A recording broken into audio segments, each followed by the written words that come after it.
down, relax. It's all right. This is not the end of the world. We'll figure it out. Tell me how that works. So they would send me clients and I would pay them a commission. Okay, well, now you're not going to pay commission to anyone, so you can use that money and advertise. You promote yourself. I said, yeah, but I don't have money. How am I going to do it? Well, you have a little bit. Use it. Use that little bit of money and to promote yourself. Instead of going and asking others, you don't want to depend on anyone. You go do it yourself. And so that's when I first started to open up my world of creativity, of the marketing, of the whole thing that now I do and I'm a master at. That's when it started, because then I saw a whole new door open for me, whole new world. I was just focused on the dealerships. And then all of a sudden she showed me, no, this is not it. If they want that, you don't want to play that, you don't have to. You have values and morals, and you're not going to do that. But there's other ways. And I went that way. And I started promoting, and I started growing little by little. And then I remember, because I didn't have license yet. At that time, I didn't have my license to sell insurance, so I would use. Well, at that time, in the very beginning, I didn't have, so I was using this guy. I would pay this guy to sign all my applications, and he would sign them and charge me half of whatever I was charging. And so then for me, it was okay, because I've always been fair and just. So I thought, well, he's just signing. But hey, I that's the only way I'm going to be able to do this. You didn't have business without him. Yes. So he started to see how much business I was writing. I was writing and selling more than him. So one day he came. And this is un guy, un árabe. Arabic? Yeah. So he Middle Eastern. Yeah, so he only spoke English. And so he came, because my mom didn't speak any English. So he came to my office and he said, well, I see you're doing very good. I said, yeah, hi, how are you? Good. Well, I have a proposal for you.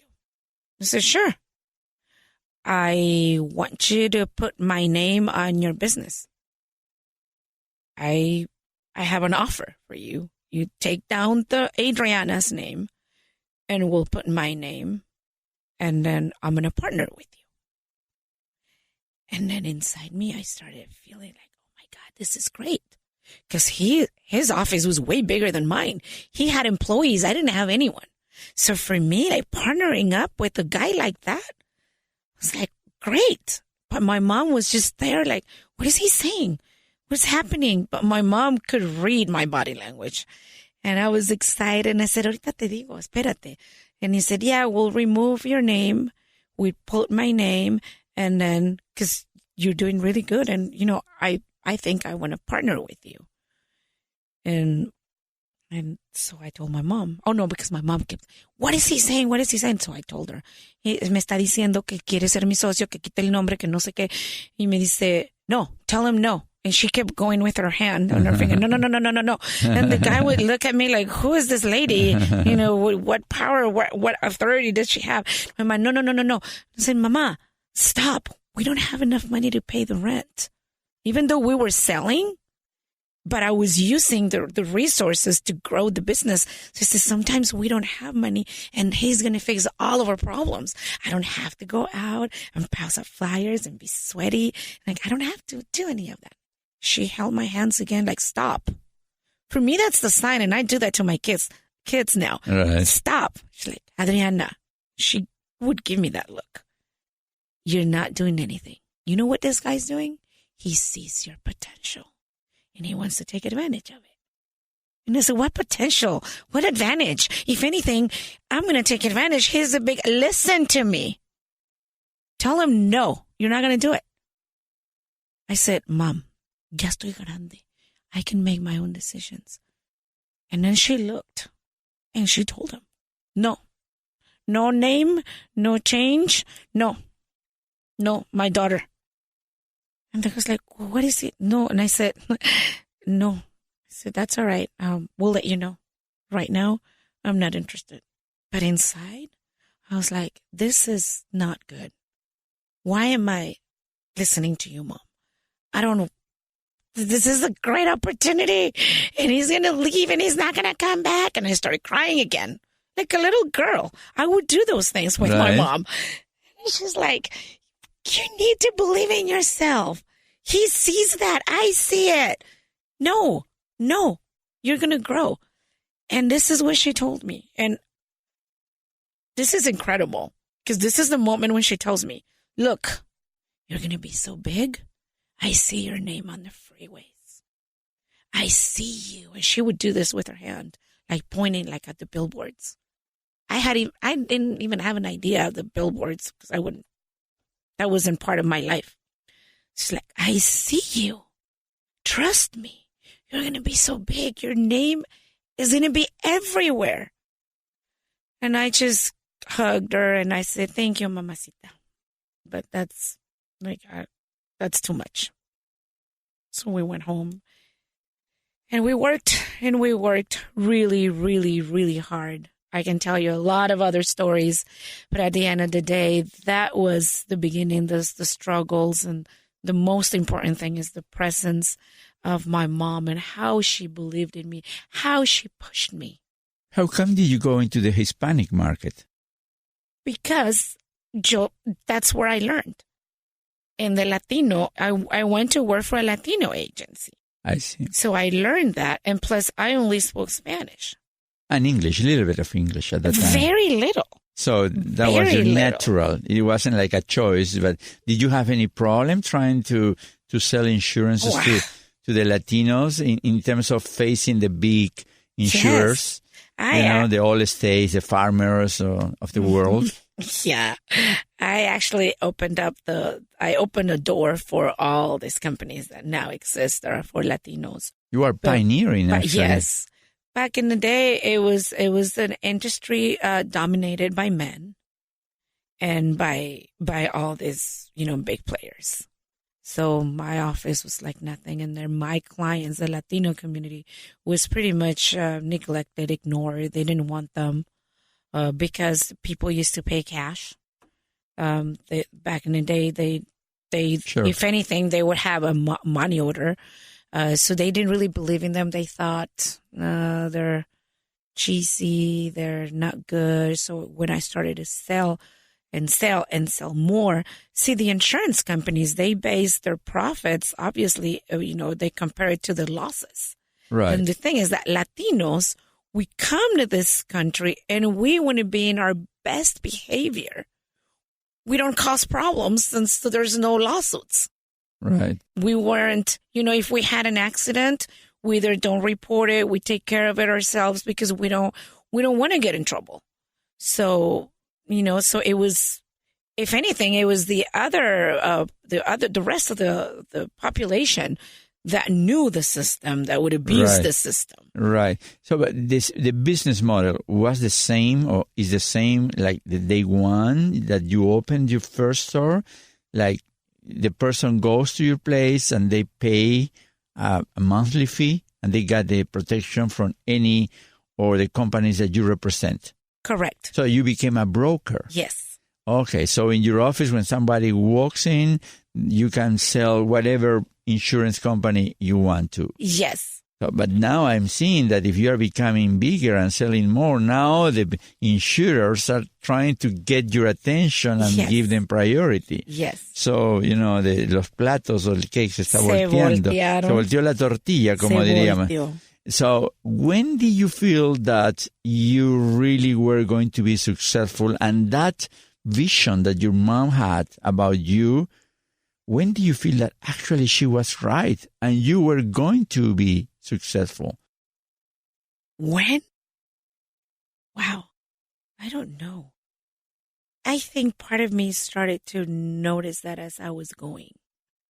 I don't really know like when, but early, like around that time, because I started to believe in my mom more than I would believe in myself, way more. Like I would do things to make sure she wouldn't get, ¿cómo se dice? Defraudarla.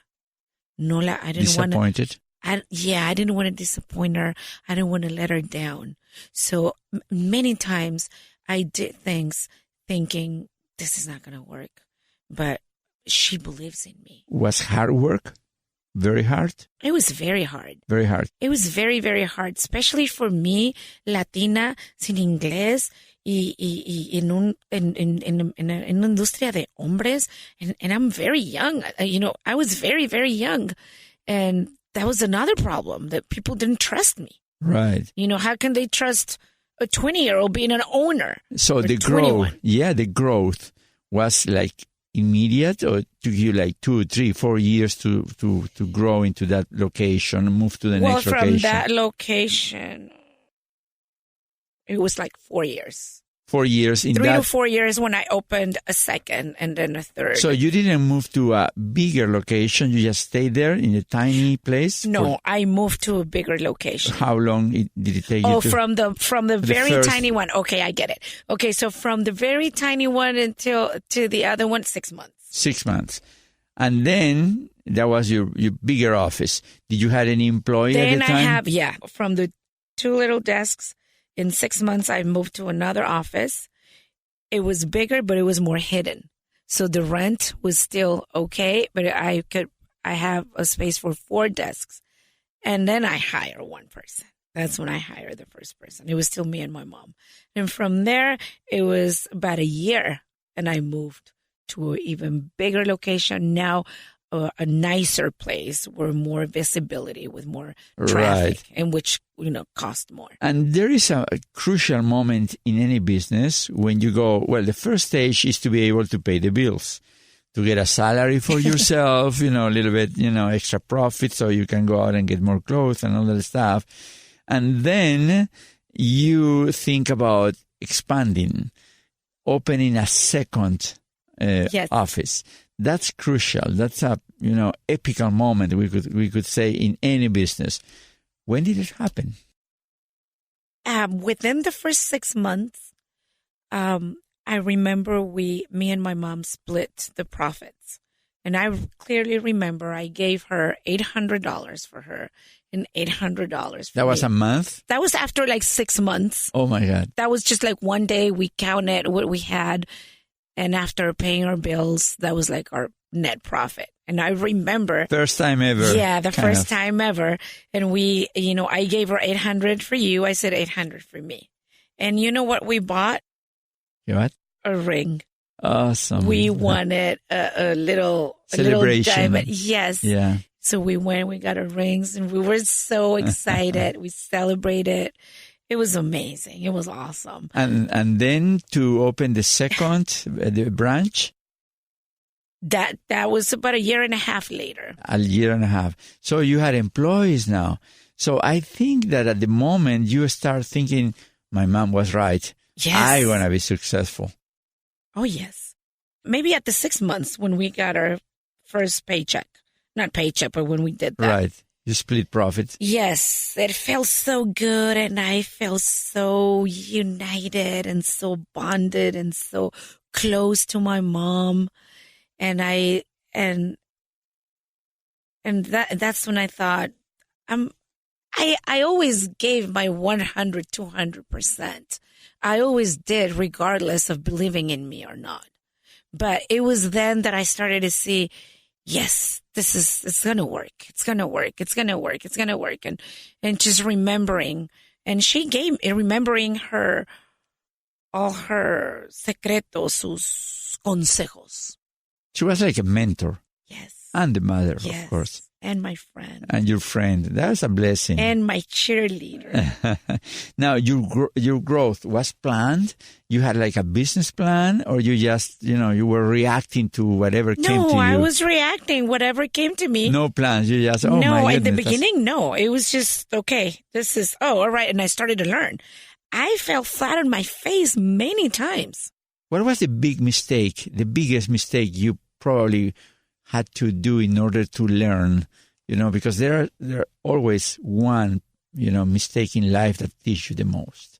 Well, I'm going to have to say that it was believing that I only had one source, which was the dealerships. like not being able to see the big